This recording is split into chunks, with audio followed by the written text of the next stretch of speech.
बिस्मिल्लाहिर्रहमानिर्रहीम। अस्सलामुअलैकुम। Welcome to our channel learn biology easily. कैसे हैं आप सब? उम्मीद है आप सब खैरियत से होंगे। अल्लाह सबको अपने हिफ्ज़ व अमान में रखे। Today we are going to talk about a very important process, homeostasis. लेकिन टॉपिक स्टार्ट करने से पहले अगर आप इस चैनल पर नए हैं और अगर आपने हमारा ये चैनल लर्न बायोलॉजी ईजीली अभी तक सब्सक्राइब नहीं किया तो इसको सब्सक्राइब कर लें और इसके साथ ही बेल आइकन को भी दबा लें ताकि जो भी नई वीडियो अपलोड की जाए वो सबसे पहले आप ही रिसीव करें। लिविंग ऑर्गेनिजम्स के एनवायरनमेंट के अंदर मुख्तलिफ़ किस्म की तब्दीलियाँ आती रहती हैं। टेम्परेचर बदलता रहता है, मौसम में तब्दीलियाँ आती रहती हैं, साल्ट्स और ख़ुराक की मिकदार बदलती रहती है, हवा और उसमें मौजूद गैसों की मिकदारें और पानी की मिकदार बदलती रहती है। लेकिन जानदार अपनी इंटरनल कंडीशंस को कांस्टेंट रखते हैं। लिविंग ऑर्गेनिजम्स के अंदर इस किस्म के मैकेनिज़म्स मौजूद होते हैं जिसकी वजह से उनके जिस्म की इंटरनल कंडीशंस या तो बिल्कुल मुस्तकिल रहती हैं या मुस्तकिल के करीब करीब रहती हैं। इसी प्रोसेस का नाम होम्योस्टेसिस है। एनवायरनमेंट के अंदर आने वाली तब्दीलियों की वजह से लिविंग ऑर्गेनिजम्स को नुकसान भी पहुंच सकता है। होम्योस्टेसिस का प्रोसेस लिविंग ऑर्गेनिजम्स को एनवायरनमेंट में होने वाली तब्दीलियों के नुकसानात से बचाता है।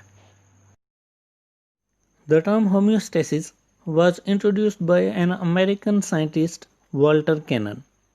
Homeostasis takes place through various methods.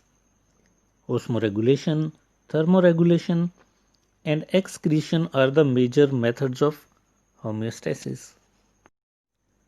The maintenance of proper internal salt and water concentration in a cell or in the body of living organisms within a narrow range is known as osmoregulation. इसका मतलब ये हुआ कि ओस्मोरेगुलेशन में जानदारों के जिस्म के अंदर साल्ट्स और वाटर की कंसंट्रेशन को मेंटेन किया जाता है, एक लेवल के ऊपर रखा जाता है। लिविंग ऑर्गेनिजम्स के अंदर मेटाबॉलिज्म के नतीजे में मुख्तलिफ किस्म के वेस्ट मटेरियल्स भी बनते हैं। इनको मेटाबॉलिक वेस्ट्स कहा जाता है। मेटाबॉलिक वेस्ट मटेरियल्स को जिस्म से एलिमिनेट करने के लिए जो प्रोसीजर इस्तेमाल किया जाता है उसको एक्सक्रीशन कहते हैं। एक्सक्रीशन में जिस्म से फालतू मवाद को बाहर खारिज कर दिया जाता है। ये भी होम्योस्टेसिस का हिस्सा है। जानदारों के जिस्म के टेम्परेचर को मेंटेन करने का जो मेथड है वो तीसरा मेथड है जिसको हम थर्मो रेगुलेशन कहते हैं। थर्मो रेगुलेशन में जिस्म के टेम्परेचर को काबिल बर्दाश्त हद के अंदर रखा जाता है। मिसाल के तौर पे इंसानों के जिस्म का टेम्परेचर 37 डिग्री सेल्सियस के राउंड अबाउट ही रहता है। लिविंग ऑर्गेनिजम्स के अंदर मौजूद मुख्तलिफ एंजाइम्स उनके बॉडी टेम्परेचर पे ही सही तौर पे अपना फंक्शन कर सकते हैं। एंजाइम्स को अपनी फंक्शनिंग के लिए इसी ऑप्टिमम टेम्परेचर की ज़रूरत होती है। अगर वो टेम्परेचर थोड़ा सा बढ़ जाए या कम हो जाए तो एंजाइम्स की फंक्शनिंग भी स्टॉप हो जाती है। इसलिए लिविंग ऑर्गेनिजम्स के जिस्म के इंटरनल टेम्परेचर को कांस्टेंट रखा जाता है। रेगुलेशंस के लिए कंट्रोल सिस्टम वर्क करता है। कंट्रोल सिस्टम के 3 कंपोनेंट्स हैं, रिसेप्टर, कंट्रोल सेंटर और effectors. A component of control system that monitors the change or stimulus from a set point and sends the signals to the control center to take action is called receptor. सादा अल्फाज में हम ये कह सकते हैं कि रिसेप्टर कंट्रोल सेंटर का ऐसा कंपोनेंट है जो कि स्टिमुलस को मॉनिटर कर सकता है या डिटेक्ट कर सकता है। A component of control system which issues order to effectors according to the change received from receptors is called control center. Control centre जो भी स्टिमुलस रिसीव करेगा उसके मुताबिक कोई फैसला करेगा और फिर उसके ऑर्डर्स इफेक्टर्स को जारी कर देगा। ब्रेन या स्पाइनल कॉर्ड कंट्रोल सेंटर हो सकता है।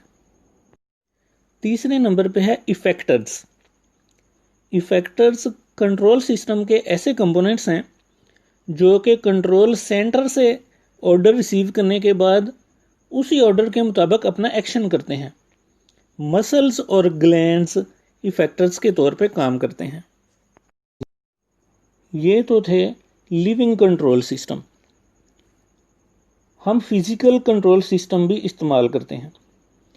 जैसे अगर हम अपने कमरे के टेम्परेचर को मेंटेन करना चाहते हैं तो उसके लिए हम फिजिकल कंट्रोल सिस्टम इस्तेमाल करेंगे। इसके भी 3 कंपोनेंट्स होते हैं। इसके 3 कंपोनेंट्स के नाम सेंसर, कंट्रोल सेंटर और इफेक्टर्स हैं। फिजिकल कंट्रोल सिस्टम का component sensor. Living control system के कंपोनेंट रिसेप्टर की तरह काम करता है। इसका मतलब ये हुआ कि सेंसर टेम्परेचर में तब्दीली को महसूस करेगा और फिर उसको कंट्रोल सेंटर की तरफ फॉरवर्ड कर देगा। थर्मामीटर सेंसर की एक एग्जाम्पल है।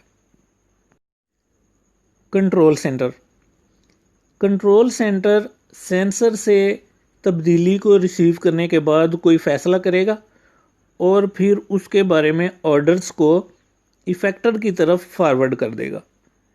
स्विच फिजिकल कंट्रोल सिस्टम के कंपोनेंट कंट्रोल सेंटर की एग्जाम्पल है। फिजिकल कंट्रोल सिस्टम का component effector living control system के कंपोनेंट इफेक्टर की तरह ही काम करता है, यानी कि कंट्रोल सेंटर से ऑर्डर रिसीव करने के बाद इफेक्टर उसी ऑर्डर के मुताबिक अपना एक्शन करेगा। हीटिंग यूनिट और कूलिंग यूनिट ये फिजिकल कंट्रोल सिस्टम के कंपोनेंट इफेक्टर की एग्जाम्पल्स हैं। यह था हमारा आज का टॉपिक इंट्रोडक्शन टू होम्योस्टेसिस। अगर आपको ये वीडियो पसंद आई है तो इसको लाइक और शेयर करें, और अगर आपका इसके बारे में कोई सवाल है तो वो आप कमेंट्स के सेक्शन में मुझसे पूछ सकते हैं। अगर आप मैट्रिक या एफएससी के स्टूडेंट्स हैं और आसान तरीके से बायोलॉजी सीखना चाहते हैं तो इस चैनल को सब्सक्राइब करें और इसके साथ ही बेल आइकन को भी दबाएं ताकि जो भी नई वीडियो अपलोड की जाए वो सबसे पहले आप ही रिसीव करें। और अगर कोई मेडिकल कॉलेज में दाखिले के लिए एंट्री टेस्ट की तैयारी करना चाहता है तो वो भी इस चैनल पे बंदा रहे।